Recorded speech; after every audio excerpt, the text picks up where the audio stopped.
You know, we spend so much time talking about overpopulation, but what if I told you the opposite is happening?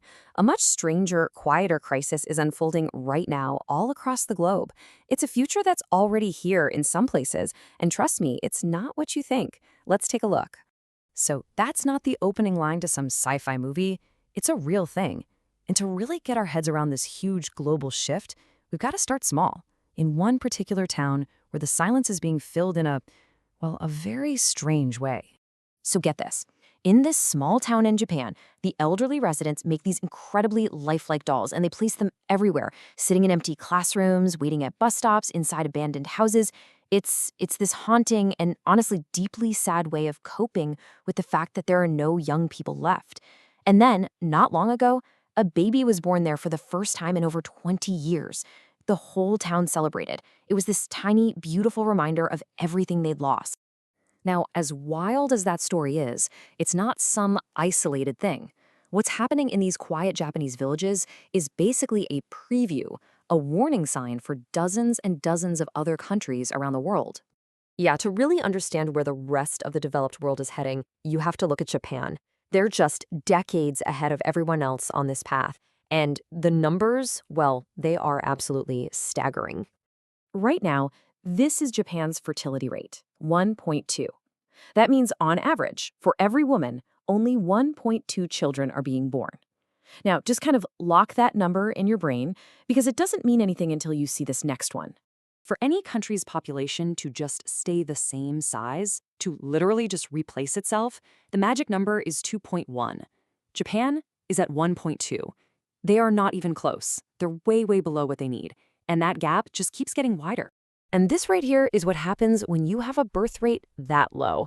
Last year in Japan, more than 1.5 million people died, but only 730,000 were born.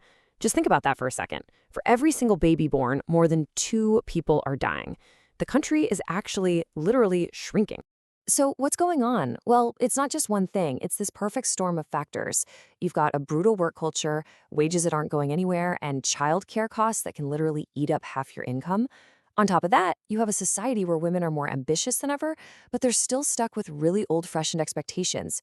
So a lot of young people are just looking at the situation and saying, you know what, no thanks, and opting out of marriage and kids completely. If you really want to understand the kind of pressure young people are under there, you just need to know this one Japanese word, karoshi. It means death from overwork.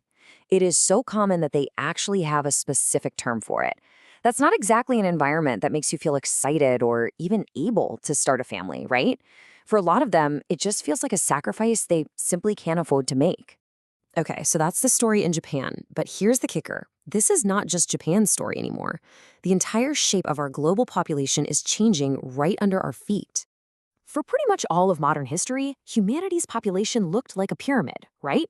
A huge, wide base of young people at the bottom supporting a smaller group of older folks at the top. That structure is what fueled global growth. But by 2050, it's going to look more like a pillar, or even worse, an upside-down pyramid. It's going to be totally top-heavy, with a tiny group of young workers trying to hold up this massive aging generation. And this super fast change has a name. It's called the demographic cliff. This isn't some slow, gentle slope we're talking about. It's a cliff. It's the point where the number of babies being born just completely drops off, and the aftershocks hit the economy and all of society hard and fast. So what do those aftershocks look like? Well, we're already seeing them play out across the developed world.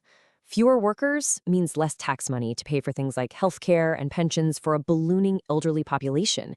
It means the economy grows way slower. It means this weird, stubborn kind of inflation that just won't go away. We're even seeing schools in Italy and entire universities in South Korea closing down for one simple reason. There aren't enough students. So, if countries are running out of their own young people to drive their economies and take care of everybody, what's the fix? What's the logical answer here? I mean, the problem is pretty simple when you boil it down. Not enough young people who can work. So the solution, at least on paper, seems just as simple. You bring in young, motivated people from other parts of the world where the population is still growing. Immigration. It's the most direct, obvious answer to a shrinking workforce. But it is not that simple. Look, on the one hand, immigration is a super powerful tool. It can instantly fill gaps for jobs in elder care or construction, and it shoots a dose of youth right into the economy. But, on the other hand, we all know it can be politically explosive. It brings up all these tough questions about culture and national identity.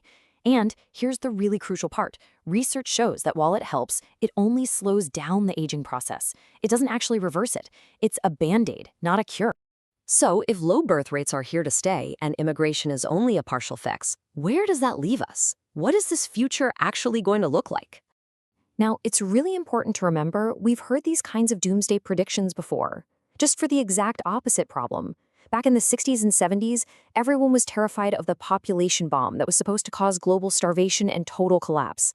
That bomb, as we know, never really went off like they said it would, which is a pretty good reminder that these big predictions, they aren't destiny. And we are seeing tiny little glimmers of hope. South Korea, which has the absolute lowest birth rate on the planet, just saw its rate go up for the first time in a decade. Now, it's not a huge jump, but it suggests that maybe, with the right government policies and some big cultural shifts, these trends aren't set in stone. Change is possible. And that really brings us to the biggest question of all.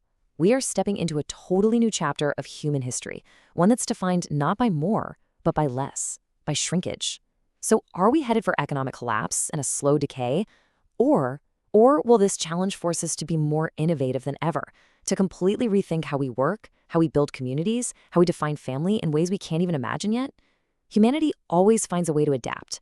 The real question is, how are we going to adapt to this?